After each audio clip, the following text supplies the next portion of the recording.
Buenas noches, mis hermanos. Como decía Ivo, venimos siguiendo un libro y esta noche, con la ayuda de Dios, vamos a considerar el capítulo 7 de 1 Corintios, que es el libro que venimos estudiando. 1 Corintios capítulo 7. Y es un capítulo que nos habla de distintas situaciones en el matrimonio. Pablo, al escribir esto que nosotros tenemos como un capítulo, pero siempre decimos no está escrito así en el original, sino que se separó de esta manera para facilitar la ubicación de los textos y el estudio. Pero cuando Pablo escribió esto, no tiene en mente escribir un tratado sobre matrimonios. Por eso vamos a ver que hay temas que están ausentes, que Pablo sí desarrolla en otras epístolas, como cuando escribe a los Efesios, que habla acerca de los roles y cómo deben tratarse los esposos, y habla de otras cosas, como cuando escribe a Timoteo acerca de las viudas jóvenes, cuando escribe a los Hebreos y dice cómo tiene que ser el lecho matrimonial, la relación entre los esposos. Y acá no es un temario tan completo, se podría decir. ¿Por qué? Porque lo que está haciendo Pablo está contestando preguntas que le hicieron. Entonces él, en este capítulo, lo que hace es contestar acerca de lo que le preguntaron. Ahora tenemos que saber que si bien hay temas ausentes, de lo que sí habla es palabra de Dios y es palabra autoritativa, aún en los versículos donde después vamos a ver que en 3 de los versículos que vamos a leer, él dice, esta es mi opinión, no lo dice Dios, lo digo yo, pero bueno, quedó registrada la palabra de Dios, por lo cual entendemos que es palabra de Dios, este pensamiento que él expresa como propio, que lo dice de esta manera porque no es algo que el Señor haya escrito o lo haya dado en sus discursos, ni estaba escrito en la ley. Entonces él dice, es pensamiento mío, pero quedó registrado en la palabra de Dios, y por otro lado el que habla es Pablo. Así que cuando el tema no está escrito literalmente en la Biblia, pero un hombre de Dios trae un parecer, nosotros debemos tomarlo como palabra de Dios, porque hay muchos temas que no están puntualmente descritos la situación en la Biblia, pero la Biblia sí tiene principios que nos lleva a tener principios, valga la redundancia, que son de Dios. Y empieza el versículo 1 de capítulo 7, como decíamos recién, dice, en cuanto a las cosas que me escribisteis, bueno le sería al hombre no tocar mujer. Y acá hay algo que llama mucho la atención. Vamos a ir leyendo de poquito porque el capítulo es muy largo, si no nos vamos a olvidar de lo que venimos leyendo. Y Pablo recomienda la soltería. ¿Y por qué llama mucho la atención? Y porque aquí ocurre algo que hoy parece bastante raro. Pablo dice que se puede vivir perfectamente sin mantener relaciones sexuales.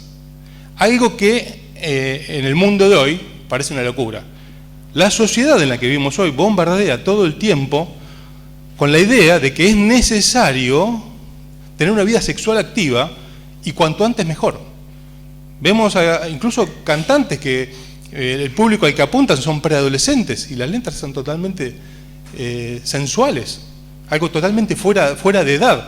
Pero es un mensaje que la sociedad todo el tiempo está tratando de transmitir, y es como que no se puede vivir de otra manera, no se puede no tener actividad sexual. Lo cual hay que separarlo, se puede vivir perfectamente, dice Pablo, sin tener vida sexual, pero hay que separarlo de la sexualidad. La sexualidad es otra cosa, es parte inherente de la persona. Los impulsos están en la persona y es parte de nosotros, así como nuestro carácter. Y eso es natural. Si alguien no tiene impulsos sexuales, no tiene sexualidad, bueno, hay que llevarlo al médico porque algún problema está teniendo. Hay alguna hormona, algo que está funcionando mal. Ahora, lo que está diciendo Pablo acá, que si bien la sexualidad es parte integral de la persona, de nuestro ser, la sexualidad se puede controlar perfectamente. Los que no pueden controlar la sexualidad son los animales. Las personas sí. Y vamos a ver que lo pueden controlar los solteros y los casados. Porque muchas veces está la idea que el problema es para el soltero. No, el problema es también para el casado. Porque también sigue teniendo tentaciones y oportunidades que son del diablo y en la cual hay que controlar esos impulsos. Y dice el verso 2, pero a causa de las fornicaciones cada uno tenga su propia mujer y cada una tenga su propio marido. Dice Pablo, bueno, yo recomiendo quedarse solo. Pero si para alguno esto es un pesar después lo vamos a ver más adelante, el verso 9 habla del don de continencia, la persona que elige quedarse sola y Dios le da esa capacidad y no le es un pesar. Dice, bueno, si alguien no tiene el don de continencia, ¿cuál es el consejo? Que se case. Es mejor estar solo, pero si tiene este pesar, que se case. ¿Para qué? Para que no se vea envuelto en situaciones como ocurre, por ejemplo, en la religión oficial, donde hay un celibato impuesto, no algo que deciden los miembros, sino que está impuesto que ciertos ministros no se pueden casar, y esto deriva, entre otras cosas, en a veces escándalos que se escuchan. ¿Por qué? Porque dice la palabra de Dios, dice, si alguno no tiene este don, mejor que se case, porque si no ocurren estas cosas. Y después, del versículo 3 hasta el final del capítulo, habla de distintas variantes, de distintos problemas que hay en el matrimonio. Y vamos a separarlo en párrafos para poder considerarlo mejor. Del verso 3 al verso 9, capítulo 7 de 1 Corintios, dice, el marido cumpla con la mujer el deber conyugal, y asimismo la mujer con el marido. La mujer no tiene potestad sobre su propio cuerpo, sino el marido. Ni tampoco el marido tiene potestad sobre su propio cuerpo, sino la mujer. No os neguéis el uno al otro, a no ser por algún tiempo de mutuo consentimiento, para ocuparos sosegadamente de la oración. Y volved a juntaros en uno, para que no os tiente Satanás a causa de vuestra incontinencia. Mas esto digo por vía de concesión, no por mandamiento. Quisiera más bien que todos los hombres fuesen como yo, pero cada uno tiene su propio don de Dios. Uno a la verdad de un modo y otro de otro. Digo pues a los solteros y a las viudas que bueno les fuera quedarse como yo. Pero si no tienen el don de continencia, cásense, pues es mejor casarse que estarse quemando. Nos habla en este primer párrafo acerca de ¿qué? De las relaciones sexuales en el matrimonio. Y hermanos, vemos acá en la palabra de Dios y en otros lados que las relaciones sexuales en el matrimonio es algo natural. Es algo normal, es parte natural de la vida matrimonial. ¿Por qué digo esto? Porque es algo común, como por ejemplo tener hijos. Sin embargo, a veces pasa que cuando se habla de estas cosas, se dice medio así como hablando de relaciones sexuales, así como que no se sepa bien de qué está hablando, porque parece algo raro. A mí me da mucha risa, hay un comentario antiguo que tengo yo que habla del lícito goce conyugal, y llama más la atención las piruetas que hacen para no nombrar el tema que el tema en sí, porque volvemos a decir, es algo natural como tener hijos, que por otro lado sabemos dónde vienen los hijos, y no es algo que llame la atención. A nadie se le ocurre decir, no, ¿por qué tiene 4 hijos? Así como diciendo que nadie se entere, digámoslo bajito para que no escuchen los chicos. Porque es algo natural tener hijos. Bueno, esto también es algo natural, es parte del matrimonio. Y si bien no es para hablar, hay muchos detalles en este encuentro, porque no es un encuentro de matrimonios, ni tampoco es bueno hablar en detalles así en forma general, sí tenemos que saber que no es un tema tabú y que no es algo sucio, que es una parte normal de la vida. Y así como Pablo le dice a Timoteo, mira, ¿tenés problema del estómago? Toma vino. A los casados, si está casado, tener relaciones sexuales. Es algo natural. Y para una cosa, buena cosa, para otra cosa, y no es algo que sea sucio. Y dice el verso 3 que leímos recién, el marido cumpla con la mujer el deber conyugal y asimismo la mujer con el marido. Y llama mucho la atención que dice que hay que cumplir y que es un deber. Y así como decíamos que la sexualidad, el impulso sexual es parte integral de la persona, las relaciones sexuales lo son parte del matrimonio.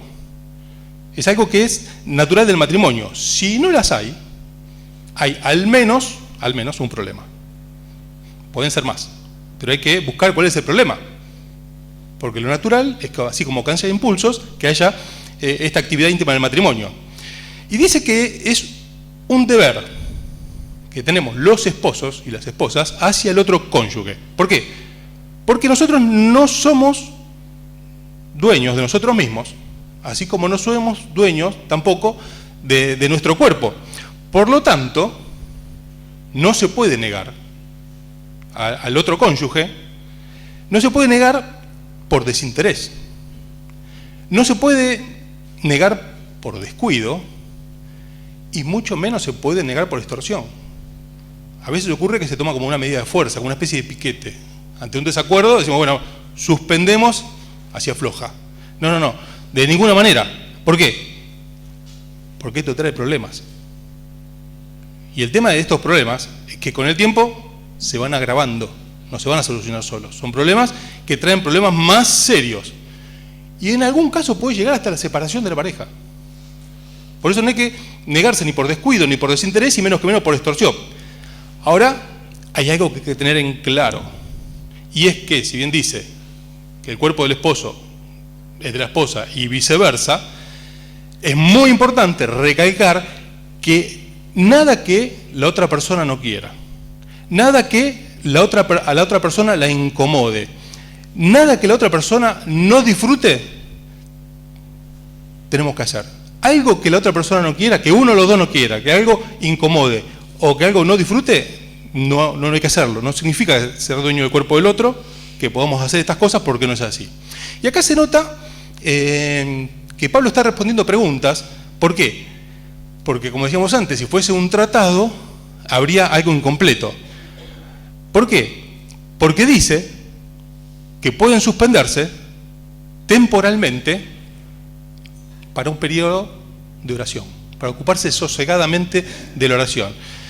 Ahora, es importante resaltar, mejor dicho, que acá está hablando de suspenderlas un tiempo para ocuparse de la oración, pero no es que tener actividad sexual impida tener tiempos de oración. El versículo 7 dice, cada uno, según el don, pero cada uno tiene su propio don, uno a la verdad de un modo y otro de otro. O sea, no es que tener vida sexual impide tener tiempos de oración. Está hablando de un tiempo especial para ocuparse principalmente de la oración. Pero ocurre como el ayuno. El ayuno es un tiempo especial en el cual nos abstenemos de comida por un tiempo para hacer un ejercicio espiritual de oración. Pero eso no quiere decir que si comemos no podemos orar. Nosotros podemos comer y podemos orar. Y a veces, excepcionalmente, hacemos un periodo de ayuno. Bueno, con las relaciones sexuales ocurre lo mismo. No es que si se mantienen es algo sucio y no podemos orar. A veces se pueden suspender temporalmente para tener este tiempo especial.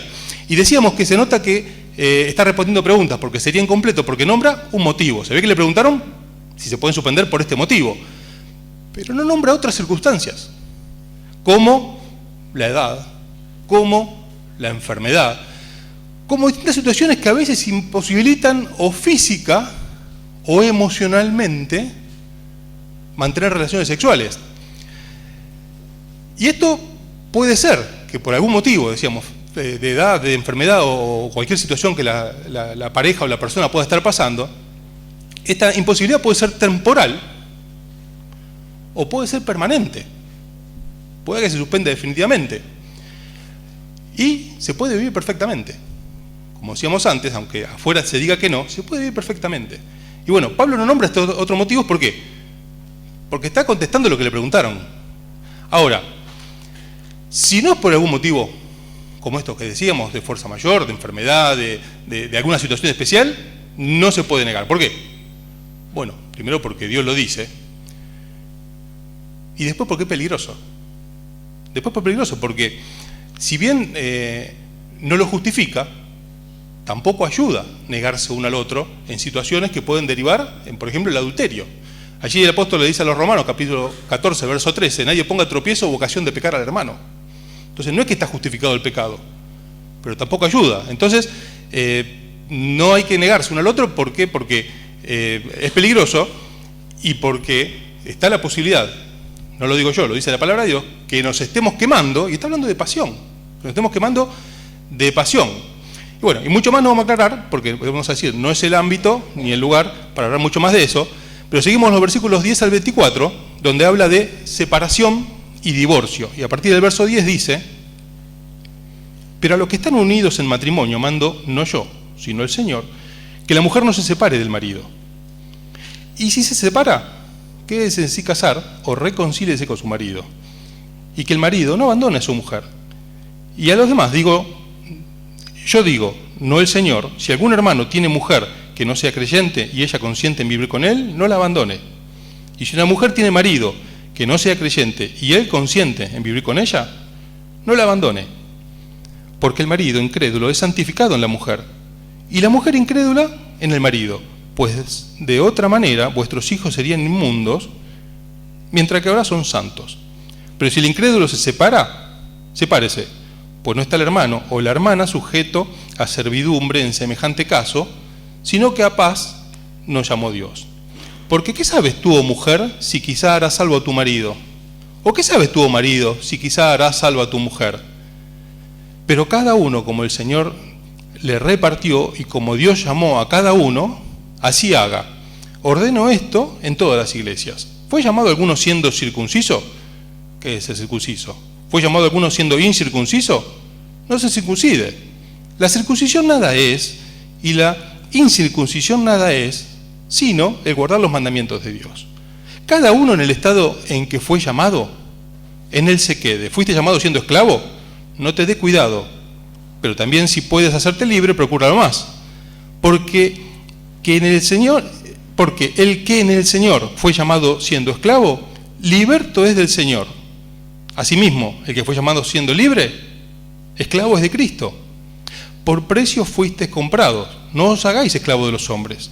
Cada uno, hermanos, en el estado en que fue llamado, así permanezca para con Dios. Y los versos 10 al 24, decíamos, habla de separación y divorcio. Y Pablo dice, bueno, como regla general, la enseñanza de Pablo y la enseñanza de Cristo, porque el verso 10 dice, lo que está mando no yo, sino el Señor, es el que está casado, no se separe. Y el que se separa, vuélvase a casar. Como regla general, el mandamiento es este. Y dice, hay distintas variantes, entre esposos creyentes, entre hombres creyentes que se casan, que se convierten y están casados con esposas que no se convirtieron, y al revés, mujeres que son del Señor, o se convierten a Cristo, mejor dicho, y el esposo no. ¿Y qué dice Pablo? Bueno, esto no es excusa para el divorcio en sí mismo. O sea, no se separe, pues si bueno, yo me convertí, él no del Señor, entonces me separo. En sí misma la situación no es una excusa para divorciarse. Y algo que es importante, que dice que el marido incrédulo es santificado en la mujer y la mujer incrédula en el marido, pues de otra manera vuestros hijos serían inmundos, mientras ahora que son santos. Bueno, acá cuando habla de marido o esposa santificado y de hijos santos, no está hablando de salvación. Está hablando de la influencia y las enseñanzas cristianas que va a haber en ese hogar y que de otro modo no estarían presentes. Y dice, ¿y qué sabes si no se va a convertir? Aunque hasta el momento aparentemente no. Porque quizás se convierta. ¿Por qué? Por las enseñanzas y por la influencia cristiana que hay en ese hogar, que si el esposo o la esposa se divorciase y se fuese, no estarían presentes. Ahora, si bien la regla general es no se separe, y si se separa, quédese sin casar. ¿Hay excepciones? Sí las hay. Pablo dice, claro, hay excepciones. Pero hay una cuestión, no es algo matemático, que se pueda nomenclar, que se pueda una carta decir, bueno, vamos a dar los 10, 12, 14, 50 motivos que hay, por este sí, por este no, por este sí, por no. Son situaciones excepcionales que hay que discernirlas espiritualmente en cada caso. Por eso no es muy difícil de enumerar, no está en la palabra de Dios qué motivos, hay muchísimos, los cuales hay que discernir espiritualmente. Y no se puede hacer una regla general. Bueno, si pasó esto, todo lo que le pasó a esto se pueden divorciar. O ninguno de lo que pasó a esto se puede divorciar. Yo cuando pienso en estas cosas me acuerdo siempre de David, cuando va allí a ver a los sacerdotes de Nob escapando de Saúl, y venían los hombres muertos de hambre, venían huyendo, y le dice, ¿tienen algo de comer? No, no hay nada, lo único que tenemos son los panes de la proposición, que eran para los sacerdotes, no lo podía comer cualquiera. Pero aquí viene una realidad, los soldados estaban muriendo de hambre. Entonces, bueno, hagamos la excepción, pueden comer. Los sacerdotes discernieron espiritualmente que más importante que el mandamiento, que eso sea para los sacerdotes, era que los soldados no se muriesen de hambre. Entonces dijeron, bueno, coman esto. Y a partir de ese momento empezaron a comer todo pan de la proposición, se vendía en la panadería, caserito, miñoncito, pan de la proposición. No, fue una excepción que se discernió espiritualmente y en esa situación se permitió que los soldados lo comiesen. Pero la regla general es que no lo comiesen, que lo comían los sacerdotes. Bueno, en el divorcio y recasamiento ocurre lo mismo. Hay situaciones espirituales que hay que discernirlas espiritualmente, cada una por separado, y ver si corresponde, y si corresponde el recasamiento. Ahora, en la misma situación puede que acontezca un matrimonio y a otro, y en uno sea aconsejable que sí, y en otro que no. ¿Por qué? Porque son excepciones, y se tratan como tales. Cada una, según el caso, en oración, y con discernimiento espiritual, rogando la guía de Dios. Lo que sí está claro es que ni una ni otra situación es excusa. En cualquier estado, esposos creyentes, esposo o esposa inconverso, en cualquier estado se puede temer a Dios, se puede obedecer a Dios, se puede servir a Dios. Por eso no hay que esperar la situación ideal. Porque a veces decimos, no, voy a esperar la situación ideal, voy a empezar a hacer esto, voy a empezar a leer la Biblia, voy a empezar a ir a la iglesia, voy a empezar cuando llegue la situación ideal, cuando mi esposo o mi esposa se convierta. Ahí sí, ahí le ponemos, vamos de proa y le damos con todo. Hermano querido, quizá la situación no llegue nunca. Y esto ocurre no solo con el esposo o con la esposa en el matrimonio, puede ocurrir con el trabajo, puede ocurrir con la plata, puede ocurrir con la carrera, donde uno dice, no, sí, cuando termine la carrera, ahí sí, me pongo a full, no me para nadie. No es excusa. Dice, cualquiera sea la situación, seas esclavo, seas liberto, seas de familia creyente, sea en nuestro caso, circunciso en este caso, o no, en cualquier estado se puede servir, obedecer a Dios. Y esto se desarrolla un poquito más en los versículos que siguen, que son del 25 al 38, que dice así, capítulo 7, verso 25, dice, en cuanto a las vírgenes, no tengo mandamiento del Señor, mas doy mi parecer como quien ha alcanzado misericordia del Señor para ser fiel. Tengo pues esto por bueno, a causa de la necesidad que apremia, que hará bien el hombre en quedarse como está. ¿Estás ligado, mujer? No procures soltarte. ¿Estás libre de mujer? No procures casarte. Mas también, si te casas, no pecas. Si la doncella se casa, no peca. Pero los tales tendrán aflicción de la carne, y yo os la quisiera evitar. Pero esto digo, hermanos, que el tiempo es corto. Resta pues que los que tienen esposo sean como si no la tuviesen, y los que lloran como si no llorasen, y los que se alegran como si no se alegrasen, y los que compran como si no poseyesen, y los que disfrutan de este mundo como si no lo disfrutasen. ¿Por qué? Porque la apariencia de este mundo se pasa. Quisiera pues que estuviese sin congoja. El soltero tiene cuidado de las cosas del Señor, de cómo agradar al Señor, pero el casado tiene cuidado de las cosas del mundo, de cómo agradar a su mujer. Hay asimismo diferencia entre la casada y la doncella. La doncella tiene cuidado de las cosas del Señor para ser santa, así en cuerpo como en espíritu.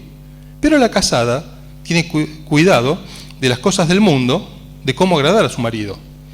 Esto lo digo para vuestro provecho, no para tenderos lazo, sino para lo honesto y decente, y para que sin impedimento os acerquéis al Señor.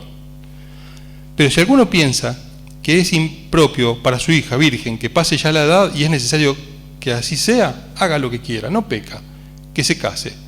Pero el que está firme en su corazón, sin tener necesidad, sino que es dueño de su propia voluntad, y ha resuelto en su corazón guardar a su hija, bien hace. De manera que el que la da en casamiento hace bien, y el que no la da en casamiento hace mejor. Y estos versículos nos habla Pablo acerca de la comunión con Dios y acerca del servicio. Y como decíamos recién, Pablo dice, no hay que buscar excusas. No hay que buscar excusas. Hay algo que está claro. El que es soltero dispone de más libertad. Dispone de menos complicaciones. Porque es más complicado atender, lleva tiempo la esposa, la familia, y desde la cuestión de tiempo hasta movilizarse, hasta viajar, hasta cualquier cosa, es más complicado siendo casado y tiene más libertad el soltero, eso está claro. Dice, pero el que tiene esposo es como si no lo tuviese. ¿Esto quiere decir que entonces hay que olvidarse? No, el que tiene esposo o tiene esposa tiene que ocuparse. No es que tiene que olvidarse, se tiene que ocupar. Pero siempre sabiendo, dice el versículo 28, que si te casas no pecas, pero las tales cosas tendrán aflicción en la carne y yo os la quisiera evitar.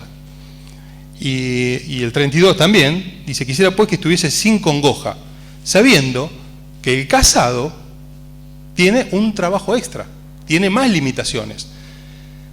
Por eso habla de aflicción, habla de congoja. Entonces uno puede decir, es mejor entonces no casarse, porque es mejor estar solo. No.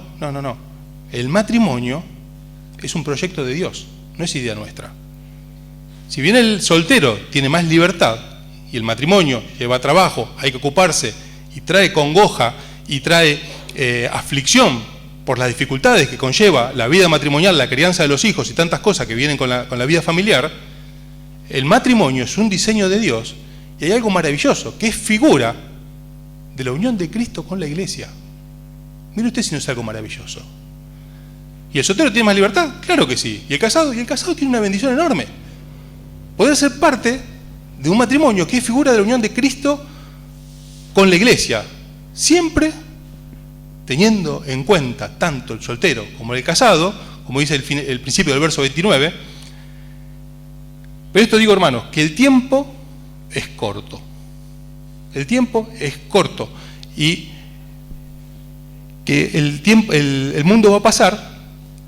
Perdí la cita. Bueno, el mundo va a pasar, es algo pasajero.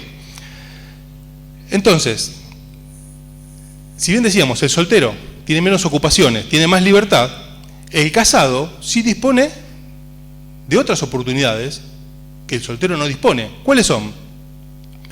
Y a veces poder dar un consejo a otra familia, a otro matrimonio, a alguien que esté criando hijos. Que si bien nosotros nos guiamos por lo que dice la palabra de Dios, siempre contar con la experiencia de haberlo vivido, da otra práctica y otra autoridad. El soltero puede aconsejar lo que dice la palabra de Dios, pero siempre el casado tiene otra autoridad para hacerlo. El casado tiene la oportunidad de recibir en su casa hermanos, chicos, solteros, a un montón de gente, de recibir lo que la casa sea una casa, un lugar que sea de bendición. Puede ayudar de otra manera que el soltero quizá no, pero no olvidando nunca que la unión entre el hombre y la mujer es una figura que Dios usa como de Cristo con la iglesia. ¿Y estamos casados y tenemos que tener cuidado de nuestra esposa? Claro que sí, pero teniendo siempre en mente esto, que Dios diseñó el matrimonio, como todas las áreas de nuestra vida, para que le glorifiquemos y para que nos pueda usar y ser de bendición en lo que nos toca. Y por último, los últimos 2 versículos nos habla de viudez y recasamiento. Y dice, la mujer casada está ligada por la ley mientras su marido vive, pero si su marido muriere, libre es para casarse con quien quiera, con tal que sea en el Señor. Pero a mi juicio, más dichosa será si se quedare así. Y pienso que también yo tengo el Espíritu de Dios. Y bueno, habla en estos últimos 2 versículos, muy sencillo, acerca de viudez y recasamiento. ¿Y qué dice? Si alguien queda viudo, es totalmente libre. Es libre para volverse a casar. Y si es joven, es recomendable que se vuelva a casar. No lo dice aquí, lo dice en 1 Timoteo 5:14. Si bien, si se queda sola, va a tener estas oportunidades que decíamos recién, es recomendable que si la persona es joven, se vuelva a casar. Así que, hermanos, para terminar, algunas conclusiones. Tenemos que saber que la sexualidad, la vida sexual, es algo natural, parte del matrimonio. En el lugar y en el tiempo dispuesto por Dios. En el lugar y en el tiempo dispuesto por Dios es una bendición. Es algo que el hombre natural, el hombre que no conoce a Dios, pervirtió. Pero que es un diseño de Dios. Dios diseñó esto. Lo que pasa es que el mundo lo corrompió, lo pervirtió. Tenemos que saber que nosotros no somos de nosotros mismos. Primeramente, somos del Señor. Dice el verso 23 que por precio fuiste comprado, leímos recién. No somos de nosotros propios, somos del Señor. Y después somos de nuestro esposo o de nuestra esposa. Y en todo, acá está hablando de este tema, pero en todas las áreas, entre el esposo y la esposa, tiene que haber acuerdo. Porque no somos de nosotros mismos. Ahora, el casado, si bien tiene que hacer como si no estuviese casado, tiene que ocuparse primero de la familia. Primero, porque decíamos recién, es una oportunidad de ser de bendición y de ejemplo para los demás.